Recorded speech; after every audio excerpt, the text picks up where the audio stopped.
Hello, everyone, and welcome once again to Painting the Story. I'm so glad you decided to join me here in the gallery today as we paint the story. I think today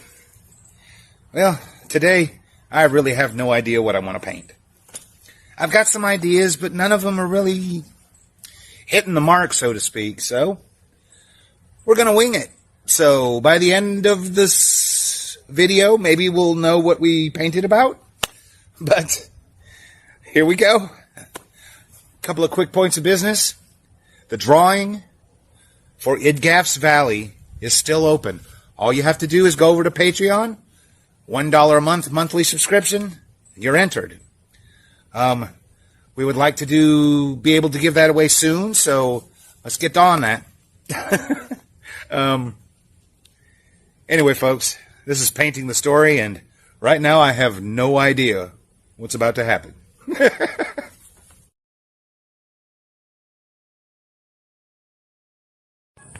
All right, I got the canvas all prepped. Like I said in the intro, today, I'm not really sure what I'm going to paint. And that's kind of interesting. Not really sure what story I'm going to tell either. I'm just going to hopefully make it up on the spot, and we'll see how this goes. I've had a couple of ideas for paintings, but I've been unsure how to go about doing it. For example, maybe doing some sort of building, maybe a castle. So I think we're going to be bold today. And I think maybe I'll do a little mountain scene with a sky and a great big castle standing on a hill in a field. So let's get out of our comfort zone and let's see if we can't make this happen. So, what should we call this castle? Quite frankly, I have no idea. Yeah, I do. Let's say there's a royal family that lives in this castle. Let's say their names are Ravarius. The Ravarius clan. Okay. There's King Ravarius, who's a descendant of a once great king from the kingdom of Mirhal, a Nazarix.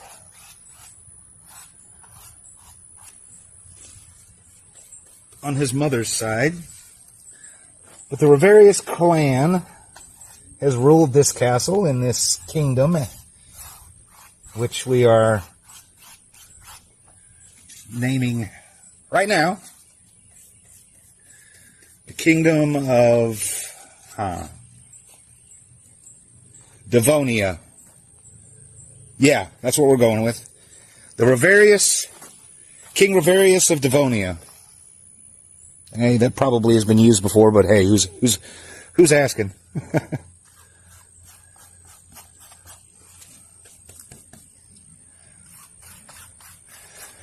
All right. Well, apparently, Castle Devonia sits by some water. All right.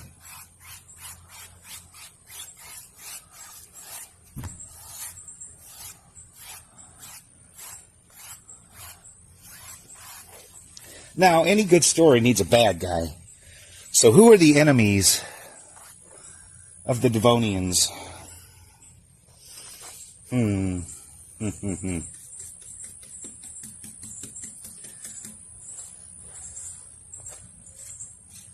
The Noricites. Don't know where that came from, but it's what we're going with. The Noricites was a kingdom.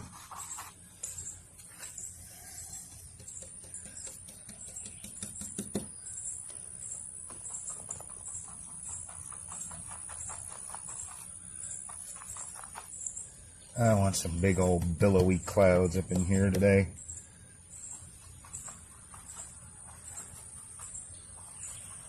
A bright blue sky. Yeah, I like that.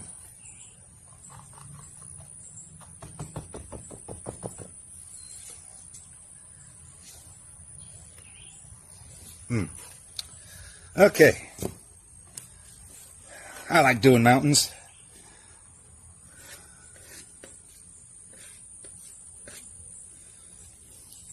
Let's say that Castle Devonia sits at the base of Mount Moderna. Mount Moderna. What the heck?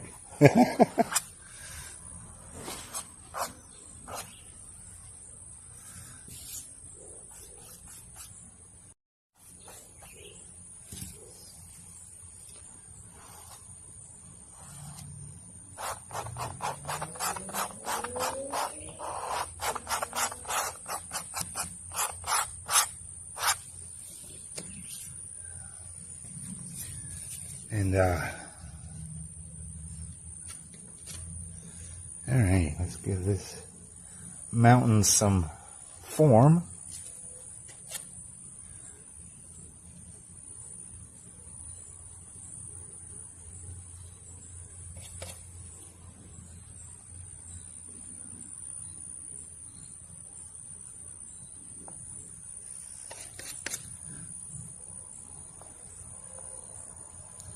Alright.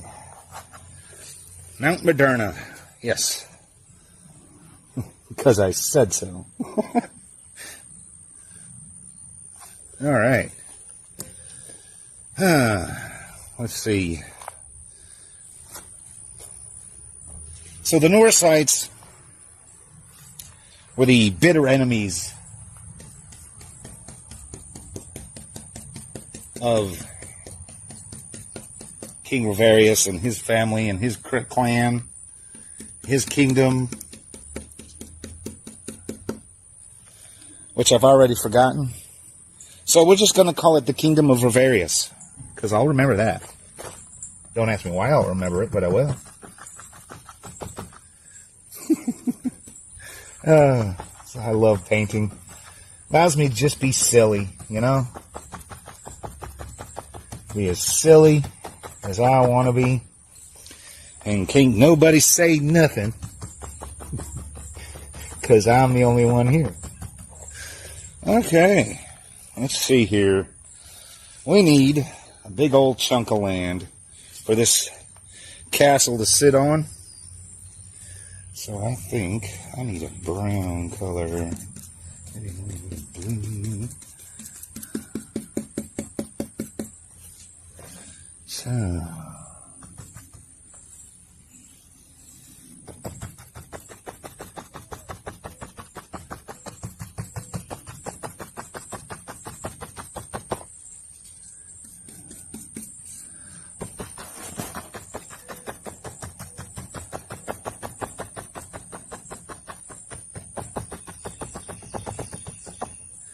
right. I should probably wash my brush now.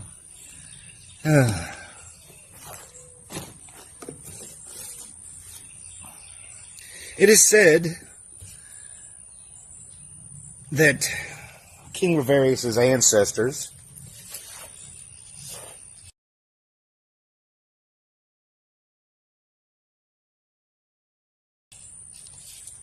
were fleeing from conflict in their home country, which the name of which has been lost to history. But it's said that in the Moderna Mountains, they came across the Vaxxer dwarves. And the Vaxxer dwarves were, as all dwarves are, they liked to mine their gold. But they didn't have much use for some of the other more common metals, like iron or steel.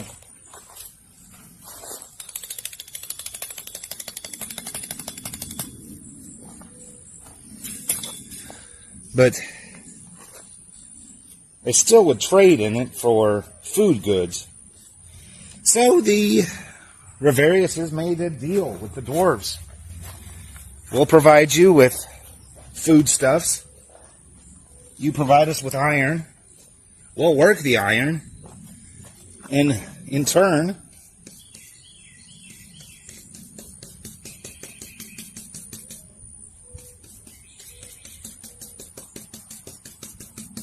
they had a pretty good little racket going. But then those enemies I was talking about, the Norasites, they're a warlike clan.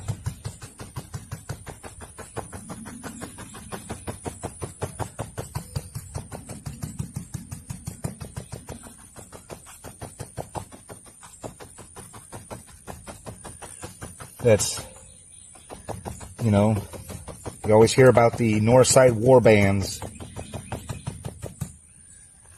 and their marauding.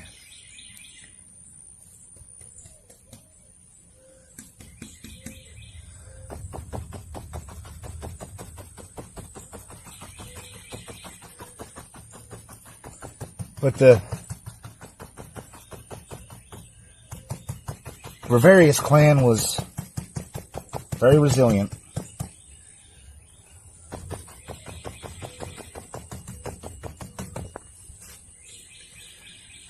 Alright. Gonna come down like this. But as conflict goes, seems like it lasts forever and never goes away.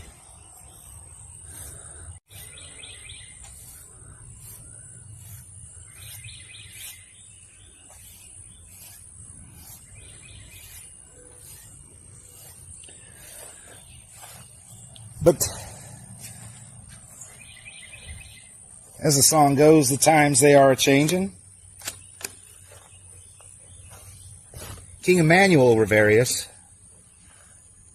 had gotten to an age where he didn't feel he was able to perform his kingly duties anymore. So he passed it along. His intent was to pass the throne along to his eldest son, Donovan.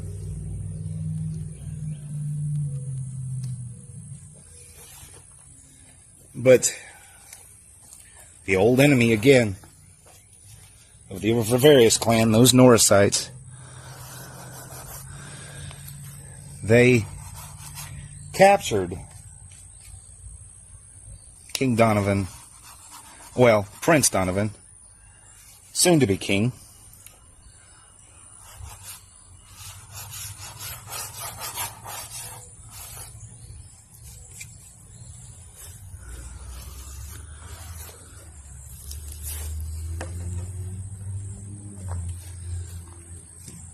All right.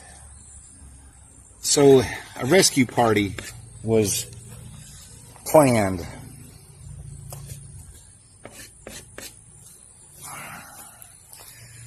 All right, I think, okay, here we go. We're making a castle. Oh, what am I doing? Okay, I think it should sit right there. There should be a tower here.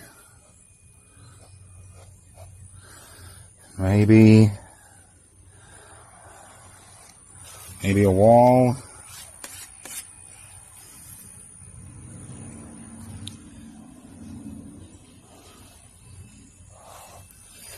Alright. Let's try and get a brown color out of this. Well, just say they used obsidian with hints of green. Let's maybe make this look like bricks. Hey, that looks kind of cool.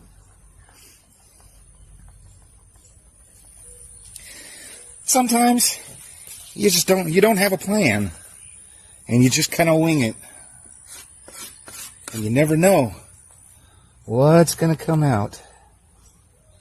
Yep. You know what we need?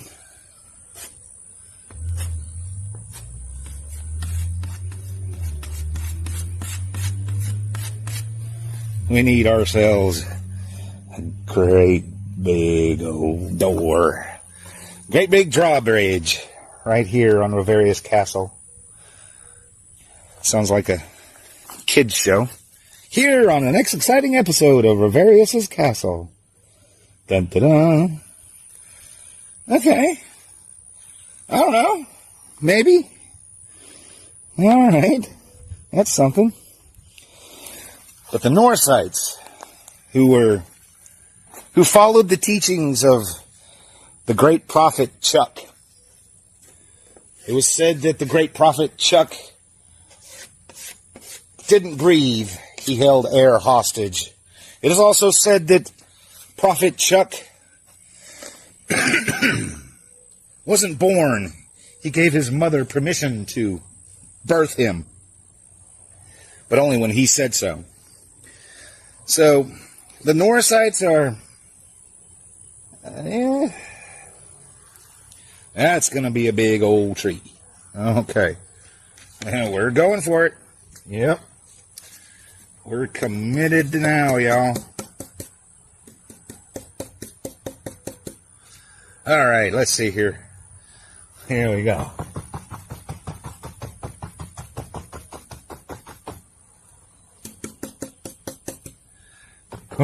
We're knee deep in it, y'all. Okay. Alright. Yeah, let's add some red to this. There we go. That's the mighty red oak that sits next to Castle Reverius. Yep, that's what it is. See? I guess the lesson we can learn from today is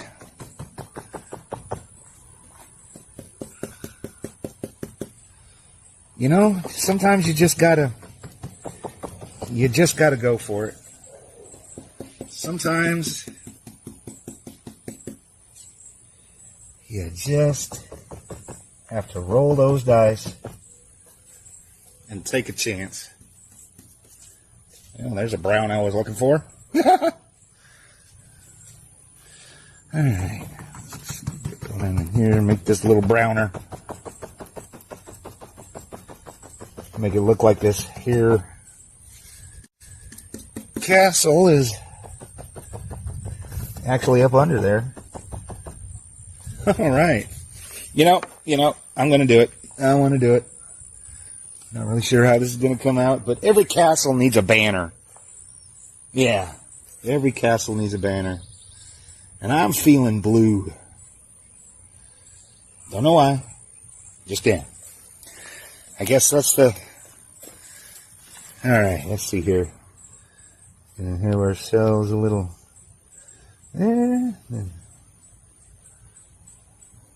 Hey, there we go. The blue banner of the Reverius clan. Yep. You can need one here too. This one's kind of flying off the page. Alright. We need something else. We need something more.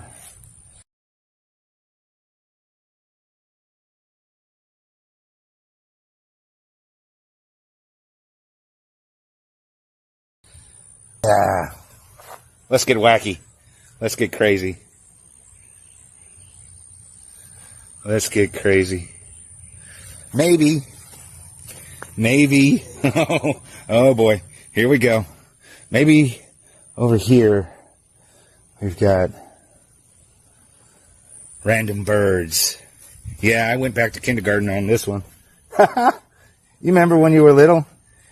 Just a bunch of W's as your birds. Apparently they're flying sideways. But, hey, I actually like that. And maybe down here in the water. You know what? We need some sort of rock to kind of break up that space down there. So, here we go. Great big old rock. And like before, bring it down.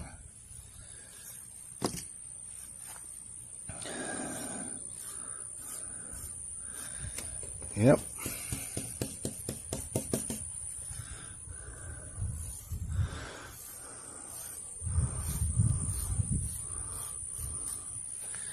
I think I like that. Yep.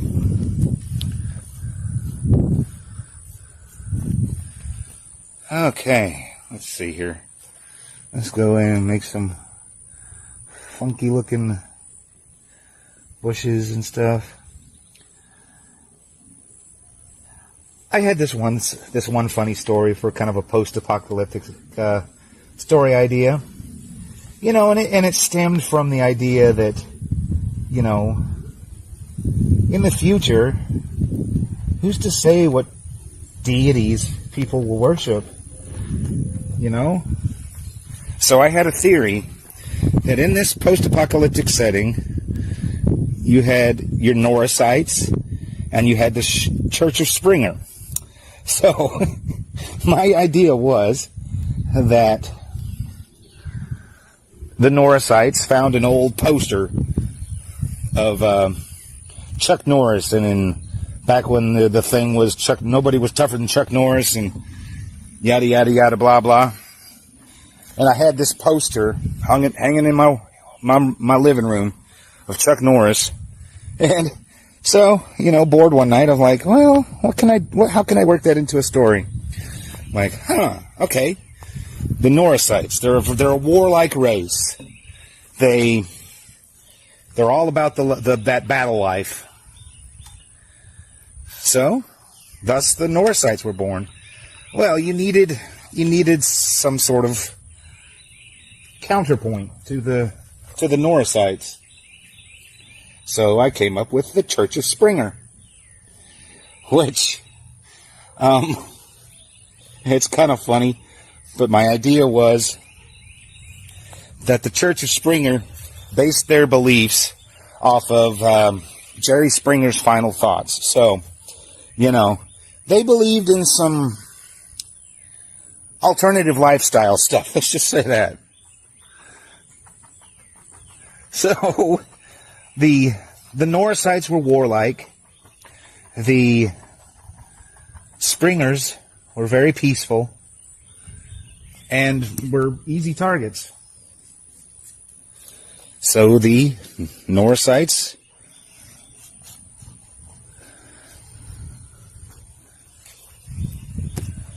always got the better of them. Until one day, this painting needs something else. What do you think it needs? I don't know. Apparently it needs some blue in that there thing. Just kind of go wild. Woo! What are we doing, folks? I don't know.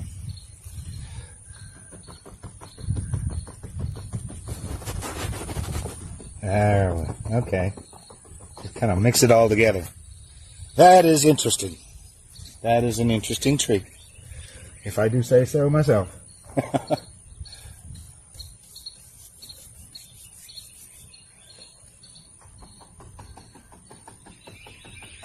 All right.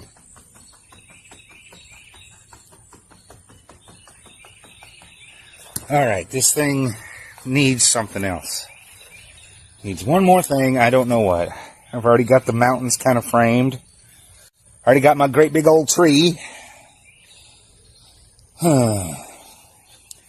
Let's try this. Let's see if we can't. Woo-hoo. Here we go. We're feeling crazy again. How about a fish jumping?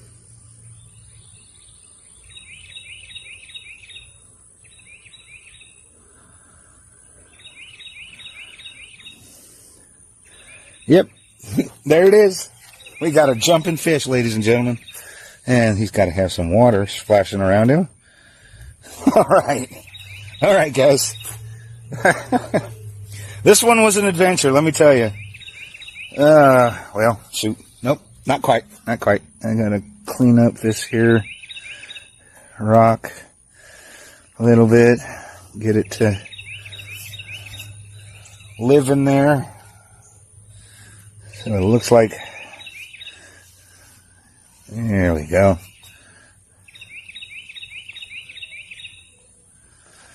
All right. On that note, I give you the castle. We're going to sign this one. And as always, I hope you enjoyed this episode of Painting the Story.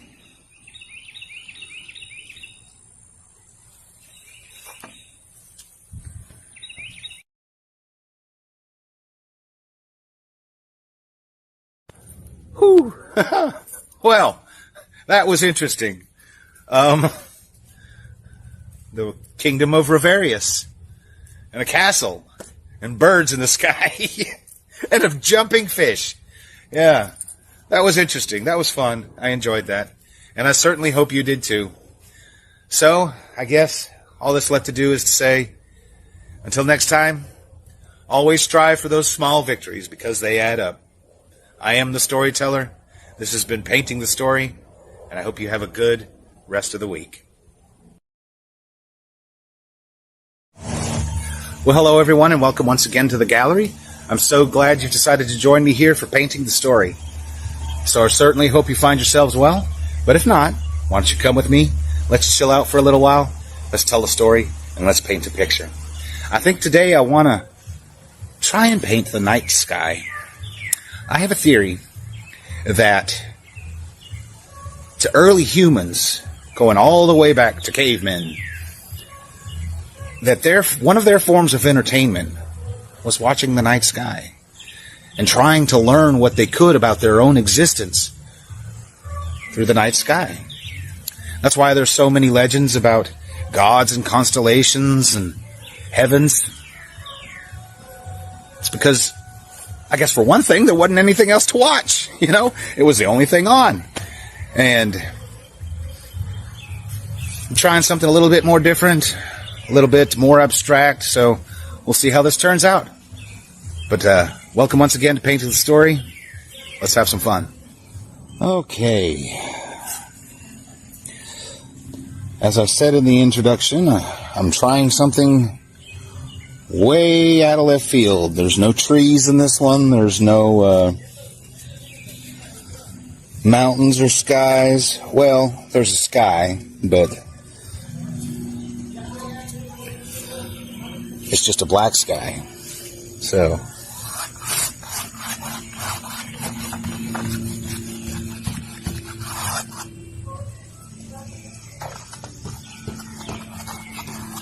we're gonna make this a very dark painting.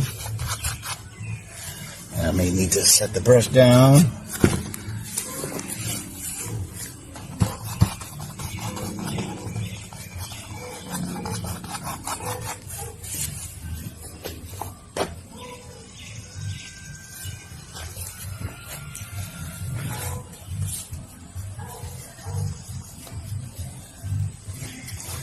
Alright, there we go. Golly.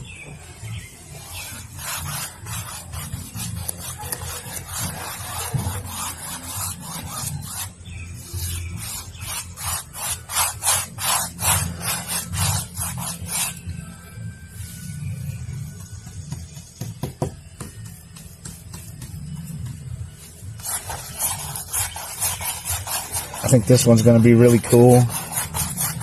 I've been thinking about this one for a while.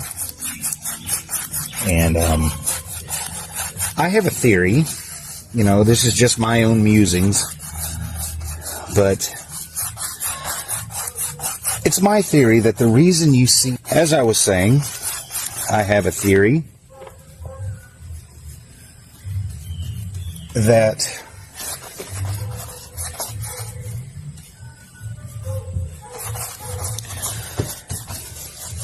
the reason why there are so many legends about the stars and the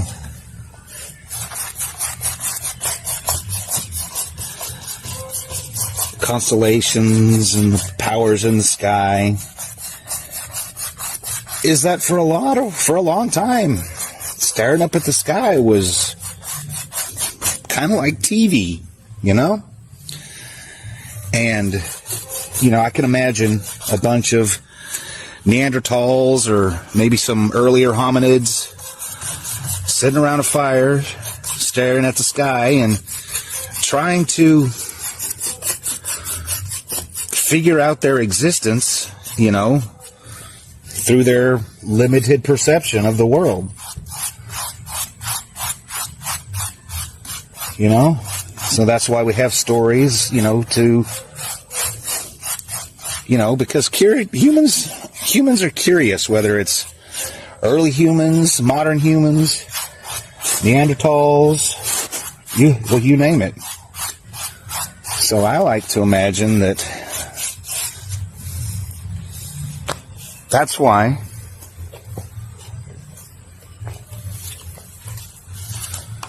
there's so many legends. That's why we have constellations. You know, if you're an ancient Egyptian or a Mayan with their very complex form of mathematics and calendars, you know, that can only happen after a lot of time staring up at the sky and tracking the movements of planets.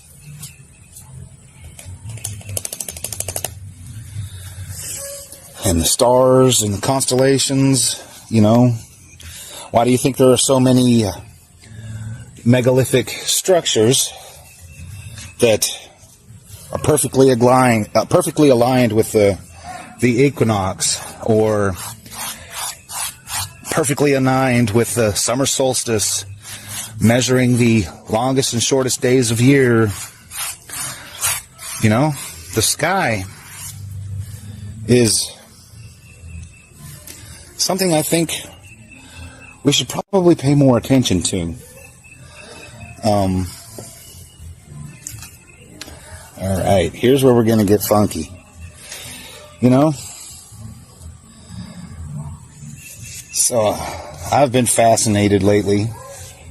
You know, just kind of my nerdy self.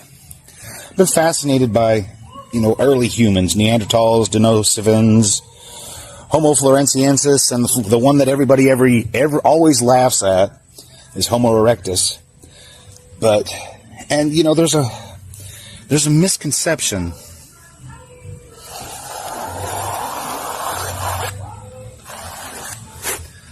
that,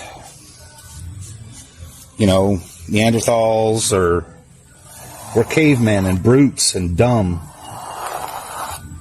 But it's known that Neanderthals understood music.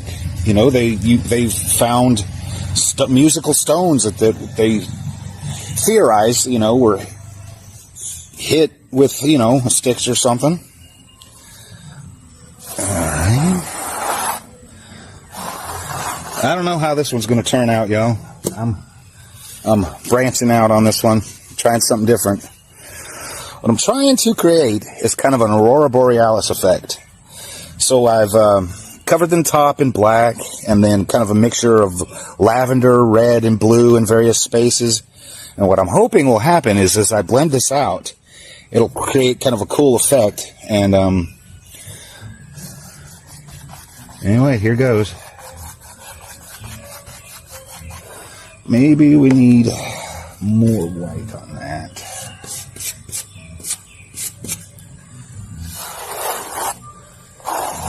Just really get it in there.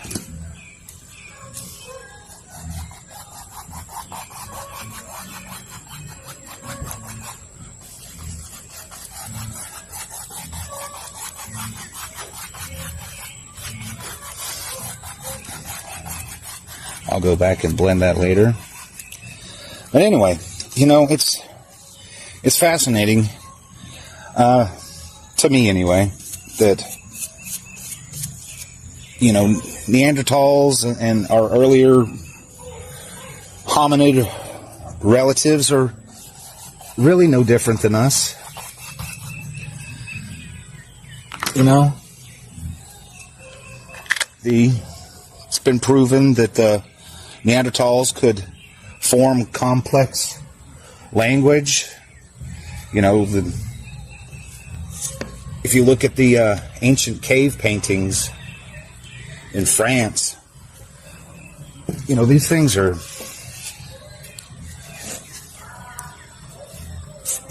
50, 60, 70,000 years old. And, you know, if you actually stop and think about the thought process of how do you discover how to make a painting, that shows creativity, out of the box thinking. And it's just, to me, fascinating, you know, can they really be called cavemen? Or, you know, I think the only difference between us and them is accumulated knowledge. You know, you could point out that Neanderthals, by and large, had larger brains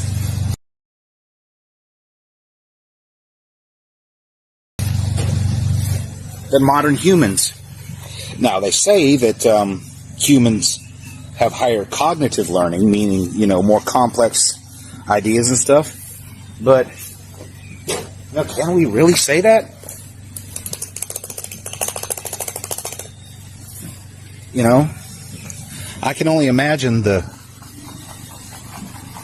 struggle that goes into creating a new invention in the modern time, but, you know, how much more difficult was it for Caveman Johnny to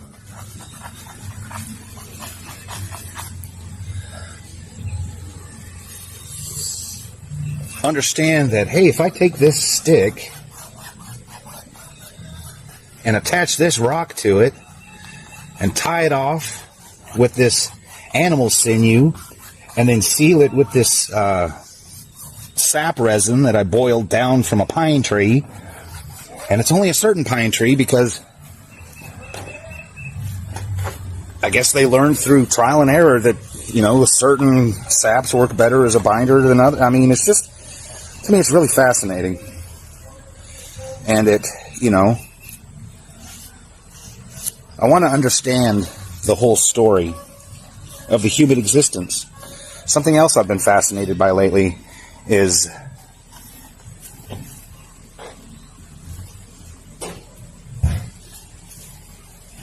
just one second. I've been fascinated by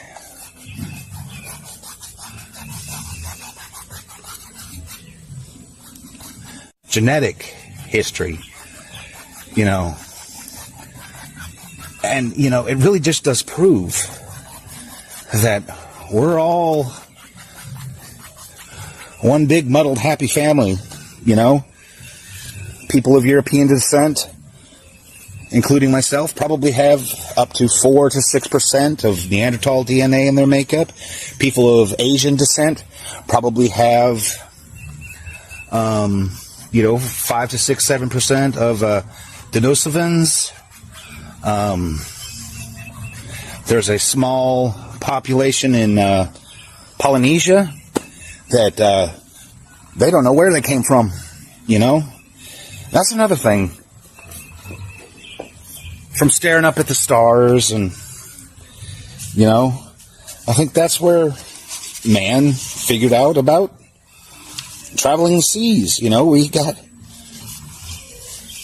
there's a small island in the Pacific.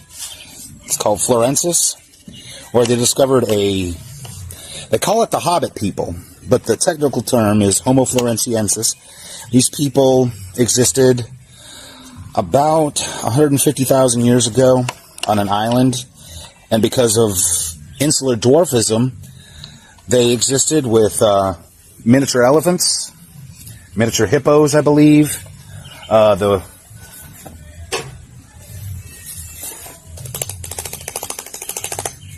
these people stood 3 feet tall, and we can tell that they were, you know, intelligent because they had stone tools.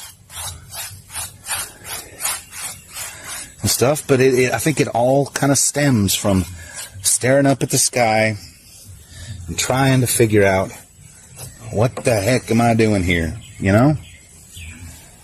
Where do I fit in? And that's something we can all kind of get behind, I think. And that's why it's my observation that early man's TV was the sky. That's why there's so many stories about it. All right, here's where things get kind of fun. We're gonna let's brighten up these lines. There we go. Now we're in for it.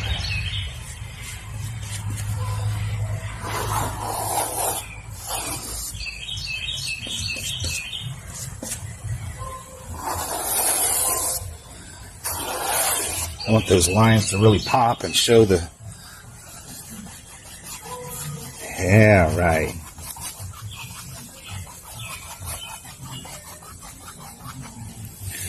Yeah, that shows up real nice.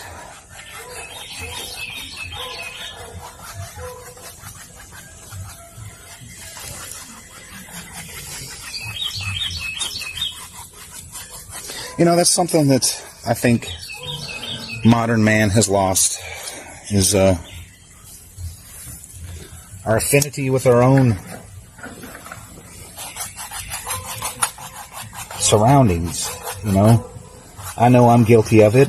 I'm sure a lot of people are, you know, just being caught up on screens or TVs, and it's the same old argument, you know, go outside and play. But I think maybe we really have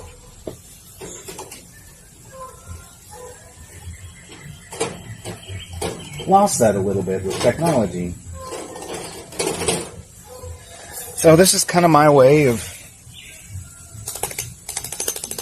you know, painting outside and recording the process for posterity. The good, the bad, and the ugly. Oh, there we go. I like that. All right. Yeah, you can definitely see it now. Blinded.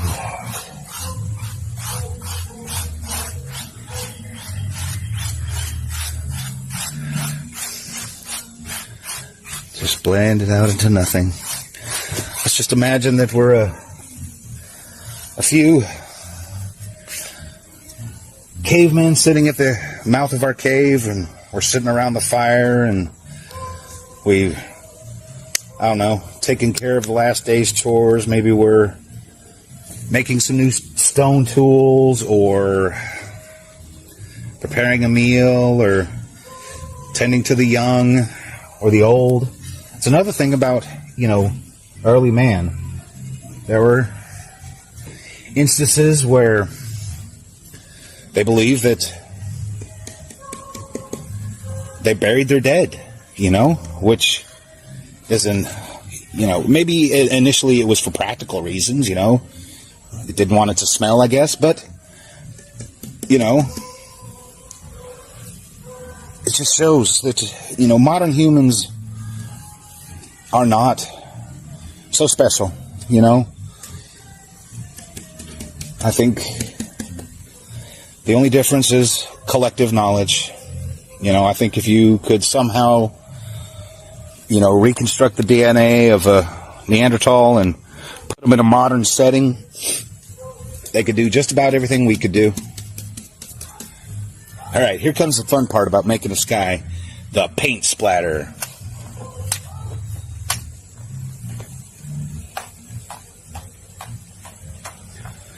Well,